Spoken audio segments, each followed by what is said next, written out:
recevez le formulaire de la prière avec le prophète Lovis Elias. Aujourd'hui, nous allons parler essentiellement des actions de grâce. C'est quoi les actions de grâce et quel est l'effet des actions de grâce ou l'importance des actions de grâce dans la prière? Pour tout ce que vous désirez recevoir de Dieu, mesdames et messieurs, il y a une façon de prier pour. La prière n'a rien à voir avec vos sentiments et vos émotions. La prière est un élément stratégique en sa nature. Donc, pour tout résultat que vous désirez, il y a un formulaire, il y a une façon précise de prier. Commençons par exemple par la prière des actions de grâce. Si vous ne prêtez pas attention à certains petits éléments, certains détails, vous risquez, de rater, vous risquez de manquer votre prière. Généralement, nous sommes beaucoup plus concentrés sur ce que nous désirons, sur les résultats de ce que nous désirons, et nous ne nous concentrons pas du tout sur la façon de prier, sur le formulaire à utiliser. Nous allons lire par exemple Jean chapitre 6 à partir du verset 8. Il est vrai que je désire avoir telle chose. Tu désires avoir telle chose. Comment tu désires, mais tu ne sais pas réellement la façon efficace ou la façon précise dont il faut prier pour recevoir cette chose que tu désires. Alors nous allons lire ce verset rapidement, nous allons voir ce que ça dit. Un autre disciple, André, frère de Simon Pierre, lui dit, il y a ici un jeune garçon qui a 5 pains d'orgue et 2 poissons. Mais qu'est-ce que cela peut pour tant de monde? Dites-leur à tous de s'asseoir, leur ordonna Jésus. L'herbe était abondante à cet endroit et la foule s'installa donc par terre. Il y avait là environ 5000 personnes. J'ai pris alors les pains, remercia Dieu, puis les fit distribuer à ceux qui avaient pris place sur l'herbe. Il leur donna aussi autant de poissons qu'ils en désiraient. Alors, mesdames et messieurs, vous voyez, les actions de grâce multiplient ce que vous avez déjà. Jésus ne s'est pas mis à prier sur les pains pour que les pains se multiplient. Non, il a simplement soulevé les pains, il a rendu grâce et il a rendu grâce. Il a divisé le pain en 2 parties. Quand il a commencé, à donner le pain au peuple, à la foule, pendant que les gens coupaient le pain n'en finissait plus. Vous ne multipliez pas les choses par la prière. Vous voyez la prière simple que Jésus-Christ nous a apprise. Il a dit, quand nous prions, que nous disions notre Père qui est dans les cieux, que ton nom soit sanctifié, que ton règne vienne, que ta volonté soit faite sur la terre, comme dans les cieux, donne-nous notre pain quotidien. Donc, Jésus-Christ n'a jamais dit de prier et de demander que Dieu nous donne maintenant notre provision. Il n'a jamais dit de commencer à gesticuler et commencer à faire des déclarations pour qu'il y ait la provision. Parce que la provision est déjà en fait disponible. Il a plutôt offert une prière d'action de grâce. Et donc, il a rendu grâce et il a réclamé alors que la provision se manifeste. Donc, c'est pour vous dire que quand vous êtes quelqu'un, vous êtes habitué à remercier Dieu. Quand vous êtes quelqu'un, vous êtes reconnaissant.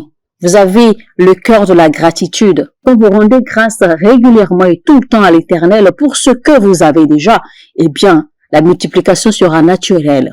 La provision sera naturelle et automatique. Et il ne faut pas penser également que Dieu dépend de vos louanges. Mais non, Dieu ne veut pas forcément que vous le louez ou que vous le rendiez grâce, mais c'est simplement un système naturel. Parce que vous rendiez grâce ou pas, Dieu, lui, il demeure Dieu.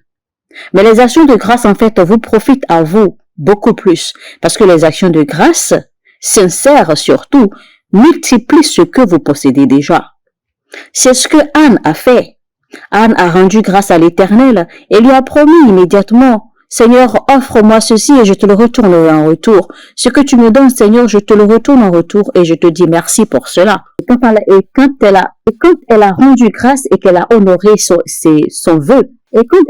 grâce et qu'elle a honoré son vœu, la Bible dit quoi? Que l'Éternel a béni ses entrailles d'autres enfants après Samuel. Quiconque n'est pas capable de remercier Dieu, de rendre grâce à Dieu pour ce que vous possédez déjà, vous risquez de ne jamais croître.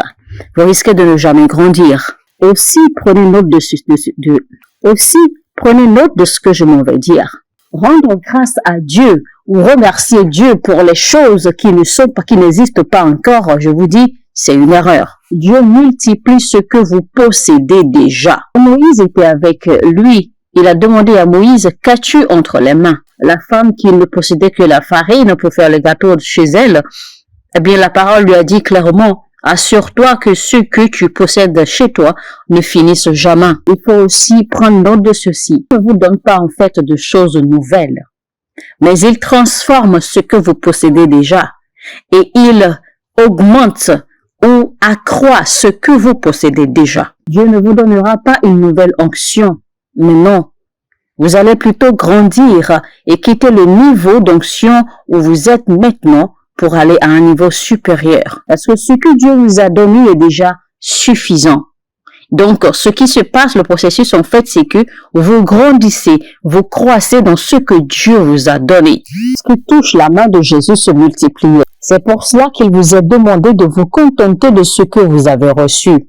Et c'est pour cela que la Bible nous dit qu'il ne faut jamais négliger les petits commencements. Il ne faut jamais négliger les petits débuts. Vous avez du mal à reconnaître la présence de Dieu ou à reconnaître la grâce de Dieu. Vous avez du mal à reconnaître la magnificence de Dieu dans les choses que vous possédez.